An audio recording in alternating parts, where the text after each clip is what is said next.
అది ఆది వైద్యుడు మనకి దేవుడు, ఆది వైద్యుడు దేవుడు. అన్ని ఔషధాలలో కూడా ఆయనే ఉంటాడు. కాబట్టి ఆయనని రుచించి ఆయన ద్వారా మనం కలుసుకొని వైద్యం తీసుకుంటే మనకు ఎటువంటి భయం ఉండదు.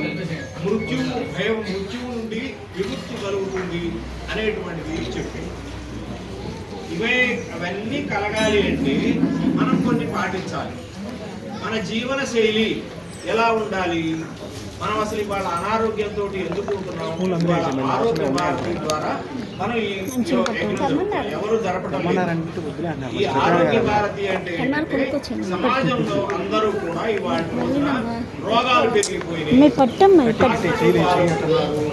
వాళ్ళకి ఎంతమంది జబ్బులు నయం కావట్లేదు, కొత్త హాస్పిటల్స్ పెట్టుకున్నారు, అయినా ఇంకా రోగాలు పెరిగిపోతూనే ఉన్నాయి. రోగాలు పెరిగిపోతున్నాయి అంటే మన హాస్పిటల్స్ సరిపోవు, డాక్టర్స్ సరిపోవు. కానీ ఏం చేయడానికి రోగాలు తగ్గించుకోవాలి, అంతే కదా. రోగాలు తగ్గించుకోవడం అనేటువంటి ఎవరి చేతుల్లో లేదు, అది ఎవరి చేతిలో ఉంది, మన చేతుల్లోనే ఉంది. ఇప్పుడు మనం శాస్త్రవేత్తలు చెప్పింది ఏంటంటే 80% రోగాలన్నీ కూడా మనం తెచ్చుకున్నటువంటివే. ఏమిటి? మన జీవన శైలిలో మార్పు వలన వచ్చినటువంటి రోగాలు.